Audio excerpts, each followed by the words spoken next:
The Galaxy Watch 6 and Watch 6 Classic both have the brightest display that Samsung has ever placed in a Galaxy device, including its Ultra phones. The watch's display has a peak brightness of 2000 nits, while the S23 Ultra has 1750 nits. The panels are twice as bright as last year's versions, allowing you to view the display easily in any lighting circumstances, whether direct sunshine or artificial light. One major criticism I have with the Galaxy Watch 5 Pro is that it isn't as quick and responsive as the Apple Watch. And the major cause for this is poor hardware and, to a lesser degree, software. However, Samsung has finally addressed this issue with the Watch 6 lineup. It has a new CPU that is over 20% quicker, 2 GB of RAM, up from 1.5 GB on its predecessor, and 16 GB of storage.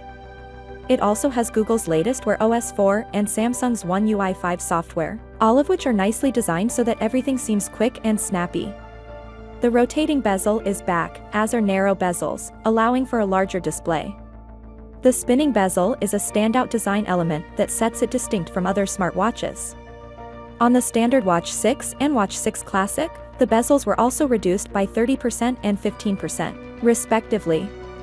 The upshot is a total gain in screen real estate of 20% for both watches, which is fantastic. For those who want to pre-order the Watch 6 lineup, Samsung is offering a wonderful trade-in discount. They're giving away $250 in quick trade-in credit as well as a free fabric band. You'll also receive an extra $50 discount if you pre-book. The Watch 6 lineup may actually save your life with Samsung's new passive irregular heart rhythm warnings, which check for indications of atrial fibrillation in the background even while you sleep. Earlier watches could do this as well, but you had to do it manually. This one is automated. Given that atrial fibrillation is asymptomatic, the Watch 6 identifying the symptoms before it's too late might save countless lives. Finally, what are your thoughts about it? So without being said, let me know your thought in the comment below, and if you are new here, please subscribe. Peace out.